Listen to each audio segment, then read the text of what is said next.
तो बसपा सुप्रीमो मायावती एक्शन मोड में है। उपचुनाव को लेकर लगातार बैठकें चल रही हैं। क्या तैयारी बसपा की है, बात करने के लिए विश्वनाथ पाल हमारे साथ हैं, बीएसपी के प्रदेश अध्यक्ष हैं।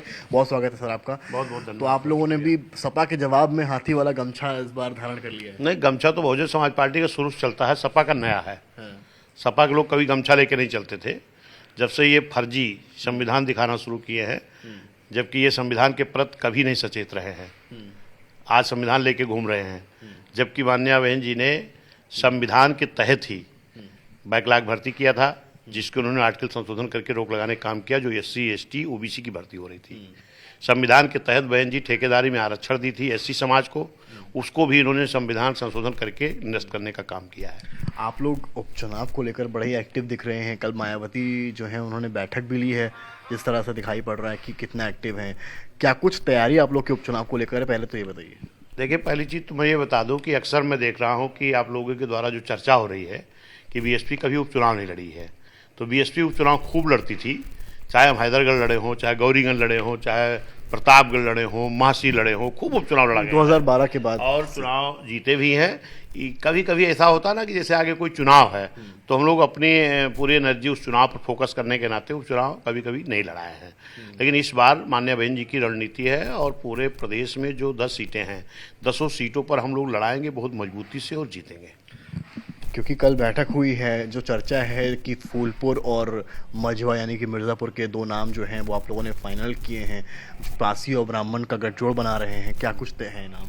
देखिए, बहुजन समाज पार्टी का एक नारा है, जिसकी इतनी संख्या वाली उसकी उतनी हिस्सेदारी, तभी इस देश में सब समाज के लोगों को राजनीतिक भागीदारी मिली है। उसके तहत बहुजन समाज पार्टी का सब समाज के साथ गठबंधन है और प्रत्याशी नहीं, अभी प्रभारी माननीय बहन के निर्देश पर घोषित किया जा रहा है, जिसमें मझवा से दीपक कुमार तिवारी उर्फ दीपू हैं और जो फूलपुर है वहाँ से हमारे शिवबरन पासी हैं, पासी समाज से। ये 2 प्रभारी अभी घोषित किए गए हैं, बाकी और प्रभारियों की सूचना जल्द से जल्द आपको मिल जाएगी। माना जाए कि टिकट मोस्ट प्रोबेबली इन्हीं को मिलेगा। अब लगभग तो यही रहता है कि अगर विषम परिस्थिति कोई और दलों को देखते हुए ऐसी कोई परिस्थिति नहीं आती है तो लगभग हमारे यहाँ जो प्रभारी होते हैं माननीय बहन जी उनको काम करने का मौका देती हैं, बाद में वही प्रत्याशी घोषित होते हैं। मायावती जो सोशल इंजीनियरिंग लेकर 12 में चलती थी, क्या एक बार फिर से वही ब्राह्मण प्लस दलित गठजोड़ बना रहे हैं? बहुजन समाज पार्टी हमेशा सब समाज को लेकर के चली है, चाहे एससी हो, एसटी हो, ओबीसी हो और माइनॉरिटी मुस्लिम समाज हो या न्याय पसंद ब्राह्मण क्षत्रिय वैश्य समाज हो, इनका हमेशा गठजोड़ रहा है। क्योंकि हमने अभी पहले ही बोला कि बीएसपी ही एक इस देश में ऐसी पार्टी है कि जिसकी इतनी संख्या वाली उसकी उतनी भागीदारी देना चाहती है, उस तरह सबको गठजोड़ बना के चलेगी। अखिलेश यादव पीडीए को लेकर आए हैं, अब उन्होंने क्या किया, धीरे से फोकस अपना ब्राह्मणों पर भी शिफ्ट किया है। माता प्रसाद पांडे को नेता प्रतिपक्ष बना दिया। फिर आप देख रहे हैं जिस तरह से लगातार उनके एक्स पे पोस्ट आते हैं ब्राह्मणों को लेकर भी। क्या ये स्ट्रैटेजी मानी जाए काउंटर करने की, जिस तरह से आप लोगों ने दीपक शर्मा को प्रभारी बनाया? देखिए, पीडीए का उनके कोई मतलब नहीं है। पीडीए तो उनका गलत नारा है, वो कभी पीडीए के साथ नहीं थे। अगर वो पीडीए के साथ होते तो माननीय बहन जी ने एससी एसटी समाज में, ओबीसी समाज में तमाम महापुरुषों के नाम से जनपदों का नाम बनाया था। प्रदेश का विकास के लिए बहन जी ने बड़े जनपदों को छोटा किया था तो वो नाम रखा था। वो पिछड़े समाज के मुख्यमंत्री हैं, लेकिन पिछड़े समाज में जन्मे, कुर्मी समाज में जन्मे, आरक्षण के जनक छत्रपति साहू जी महाराज के नाम से सुल्तानपुर से अलग अमेठी जिला बनाया था। उनका नाम बदल के उनको अपमानित करने का काम किया है। संत रविदास, संत कबीर, गौतम बुद्ध, ज्योतिबा फूले, महानगर और यहाँ तक कि मानवर कांसीराम साहब के नाम से भी एटा से अलग बहन जी ने जिला बनाया था और इनको मानवर साहब का नाम भी हजम नहीं हुआ, उनके भी नाम को बदल दिए हैं। तो ये पीडीए के लिए कुछ नहीं कर सकते। इनके पीडीए का मतलब आप जान लें, इनके पीडीए का मतलब है परिवार दल अलायंस। क्योंकि इनके परिवार में भी आपको मालूम होगा कि कई दल बन गए थे, कई दलों में इनके परिवार के लोग हैं। तो ये अपने परिवार को इकट्ठा करने के लिए इन्होंने पीडीए नाम दिया है, परिवार दल अलायंस। ये उस पर काम कर रहे हैं, बाकी ये पिछड़ा दलित अल्पसंख्यक के लिए कभी काम नहीं किया। 2012 के बाद से देखा गया कि मायावती जो चुनाव में, उपचुनाव में नहीं है, विधानसभा लड़ा, लोकसभा लड़ा, लेकिन उपचुनाव में नहीं। तो ऐसी क्या पार्टी को जरूरत पड़ी कि जो फॉर्मूला पार्टी इत्या कर रही थी 12 के बाद से 10 साल बाद, लगभग 12 से 24 हो गया, अब 24 में उपचुनाव में उतर रहे हैं आप लोग?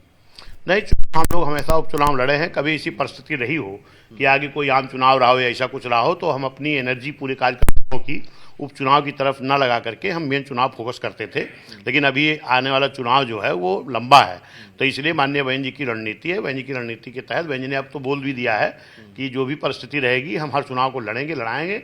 इस चुनाव में भी जो 10 सीटों 10 पर हम लोग लड़ेंगे और जीतेंगे। आकाश आनंद की आप इस पूरे यूपी के उपचुनाव में क्या भूमिका देख रहे हैं? आप भी बहुत एक्टिव हैं ग्राउंड पर, मायावती जी तो बैठकें कर ही रही हैं। आकाश आनंद के आने से आप क्या देख रहे हैं यूपी उपचुनाव के लिहाज से? देखिए, आकाश आनंद जी, हमारे माननीय आकाश आनंद जी इस देश के कोऑर्डिनेटर हैं और युवाओं के, सर्व समाज के युवाओं की एक चाहत हैं, और माननीय बहन जी ने फिर से उनको नेशनल कोऑर्डिनेटर बनाया है और बहुजन समाज पार्टी का बहन जी ने एक इकलौते उत्तराधिकारी बनाया है। और इधर हरियाणा में भी चुनाव होने वाला है, वो लगातार उस चुनाव में मीटिंगें कर रहे हैं, रैलियां कर रहे हैं, और निश्चित है कि वो पूरे देश के हमारे नेता हैं, नेशनल कोऑर्डिनेटर हैं। उनको जब जरूरत समझ में आएगी तो यूपी में भी वो अपना फोकस करेंगे। आरक्षण में वर्गीकरण कितना बड़ा मुद्दा है, क्योंकि मायावती जी लगातार इसको लेकर प्रेस कॉन्फ्रेंस कर रही हैं। कल अखिलेश यादव ने भी एक्स पर पोस्ट करके समर्थन कर दिया है कि भाई डिवाइड नहीं करिए आप आरक्षण के नाम पर। आप लोग कैसे देखते हैं बीजेपी के स्टैंड को, कांग्रेस के स्टैंड को इस पूरे मामले में? देख लिए, अखिलेश यादव जी का जो एक्सपोर्ट उन्होंने पोस्ट किया है, ये तो मुद्दा कई दिनों से चल रहा है। ये जो संविधान दिखाते थे कांग्रेस और सपा के लोग, इन लोगों की तो इस आरक्षण के मुद्दे पर अभी तक जुबान नहीं खुली। तो कल भी मैंने बोला इस बात को, तो हो सकता है कि एक्स पे पोस्ट कर दिया उन्होंने। और जो सुप्रीम कोर्ट का निर्णय आया है, इस पे माननीय बहन जी ने कहा है कि सुप्रीम कोर्ट को इस पे संज्ञान में लेना चाहिए, इस निर्णय को बदलना चाहिए। और हमने देखा कि बहन जी अकेली नेता हैं, बहन जी अकेली नेता इस देश में हैं जो SC ST का आरक्षण के लिए लड़ रही हैं। बाकी कांग्रेस, समाजवादी, किसी का जुबान नहीं खुल रही है। और भाजपा के लोग भी, अभी हमने देखा कि पूरे देश के जो SC ST समाज के हमारे सांसद थे, ये लोग माननीय प्रधानमंत्री जी से मिले हैं, और माननीय प्रधानमंत्री जी ने भी जुबानी वादा किया है कि हम इस चीज़ को नहीं होने देंगे, ये नहीं होगा। तो मैं माननीय प्रधानमंत्री जी से भी ये मांग करता हूं कि अगर आपकी नीयत साफ है इस मुद्दे को लेकर के, तो आपने 2-3 दिन पहले ही लोकसभा का सत्र रोक लगाया है, तो मैं चाहूँगा फिर से सरकार चाहे तो चाहे जब सत्र बुला सकती है। तो मेरा प्रधानमंत्री जी से मांग है कि आप इसके लिए एक सत्र बुलाइए, सत्र बुला करके संविधान के जो संशोधन करते हुए और इसको जो सुप्रीम कोर्ट निर्णय है, इस निर्णय को कैंसिल कराइए, और जो नौवीं सूची है उस सूची में दर्ज करा दीजिए, ताकि ये बार बार इस तरह का नाटक लोग करने का मौका ना। मेरा आपसे एक आखिरी सवाल भी है, क्योंकि इंडिया अलायंस बना, कांग्रेस सपा साथ में आए, चुनाव लड़े, नतीजे भी अच्छे आए। क्या आप लोग को लगता है कि कोई सिनेरियो इस तरह का उपचुनाव में नहीं, 27 में ही सही, कि जिसमें बसपा सपा कांग्रेस सब एक साथ आकर बीजेपी को रोकने का प्रयास करें? क्योंकि आकाश आनंद भी काफ़ी सॉफ्ट नजर आए थे अखिलेश यादव को लेकर हाल में जो उनके वीडियोस आए थे। देखिए, हम गठबंधन के बारे में आपसे चर्चा करें तो गठबंधन पे 1993 में हमारा गठबंधन हुआ था समाजवादी से। उस वक्त हमारी सीटें मात्र 67 आई थी। फिर 1996 में हमारा गठबंधन हुआ था कांग्रेस से, तो फिर हमारी सीटें मात्र 67 आई थी। फिर 2002 में हम बिना गठबंधन के लड़े थे। 2002 में बिना गठबंधन के बहुजन समाज पार्टी जब लड़ी माननीय बहन जी की अगुवाई में, तो हम लोगों की सीटें आई थी 100। फिर 2007 में फिर हम बिना गठबंधन के लड़े तो हम आए 206। फिर हम बिना गठबंधन के लड़ेंगे 2007 के तर्ज पर, पब्लिक का, जनता का, सर्व समाज का एक भाईचारा गठबंधन बना करके 2007 के तर्ज पर अकेले दम पर फिर सत्ता अकेले ही जाएंगे मतलब आप लोग? निश्चित है। एक आखिरी छोटा सवाल, क्योंकि वोट बैंक छिटका है इंडिया अलायंस में, बीजेपी में, उसको रोकने के लिए आप लोग क्या कर रहे हैं? क्योंकि कल बैठक भी हुई है, इस पर भी आप लोग की बातचीत हुई होगी। जो हमारा वोट छिटका है, इसमें भारतीय जनता पार्टी और समाजवादी और कांग्रेस, यानी कह लीजिए इंडिया और एनडीए की मिली भगत के नाते एक ऐसा प्रोपोगंडा तैयार किया गया कि जिस संविधान को बदला नहीं जा सकता, आर्टिकल को संशोधन करके किसी को फायदा किसी को नुकसान तो किया जा सकता, संविधान बदला नहीं जा सकता। इस संविधान को भारतीय जनता पार्टी के हमारे अयोध्या के सांसद ने बोला कि 272 सीट हमको चाहिए सरकार बनाने के लिए और 405 चाहिए संविधान बदलने के लिए, जबकि संविधान बदला नहीं जा सकता, आर्टिकल संशोधन किया जा सकता है।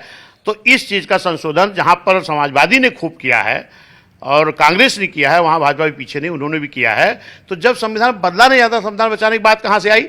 तो ये दोनों लोगों में मिली भगत थी इंडिया इंडिया में, और इस तरह का प्रोपोगंडा फैला। इस चीज को जनता समझ गई कि ये एक गलत तरीके से हम लोग गुमराह किया गया है, और इसका रिजल्ट अभी देखने को मिला है। अभी हम लोगों ने टेस्ट के लिए मात्र 2 सीट पर उपचुनाव लड़ाए थे, एक बांदा और एक कटेहरी। कटेहरी में उपचुनाव भी होना, इसलिए हमारा फोकस ज़्यादा था कि हमारा जिला पंचायत क्षेत्र लड़े और जीते, क्योंकि इससे एक सेमीफाइनल विधानसभा कटेहरी के लिए जाएगा और 10 सीट के लिए जाएगा। तो इसमें हमने देखा क्या कि जब चुनाव हमने लड़ाया तो इस उपचुनाव में जहाँ पर लगभग 60-70 बूथों का चुनाव था, उसमें बहुजन समाज पार्टी को रिकॉर्ड मतों से वोट मिला। भारतीय जनता पार्टी को 400 कुछ वोट मिला, समाजवादी पार्टी को 4000 कुछ मिला और बहुजन समाज पार्टी को 8000 कुछ वोट मिला। यानी 3867 लगभग 4000 वोटों से हमने लीड किया है। तो इससे ये साफ हो गया कि जो हमारे वोट को ये भाजपा और सपा कांग्रेस के लोगों ने गुमराह करके बिखराव किया था, वो वोट फिर हमारा इकट्ठा हुआ है। और ये एक सामने जो अभी दिखाई पड़ा, एक ये हम लोगों के लिए सेमीफाइनल था कि हम इसमें टेस्ट में लड़ रहे थे और ये रिजल्ट आया है। इसी तरह 2007 में भी हमारा सारा का सारा वोट इकट्ठा होगा और उन्हीं के बल पर हम जीतेंगे सब समाज लोगों पर। बात करने के लिए तो विश्वनाथ पाल हैं, आत्मविश्वास से लैस हैं, बता रहे हैं कि 2 सीट्स पर प्रभारी तय कर दिए गए हैं। आने वाली रणनीति भी बीएसपी जल्दी ही साफ करेगी। कैमरामैन संजय के साथ समर्थ श्रीवास्तव, लखनऊ आज।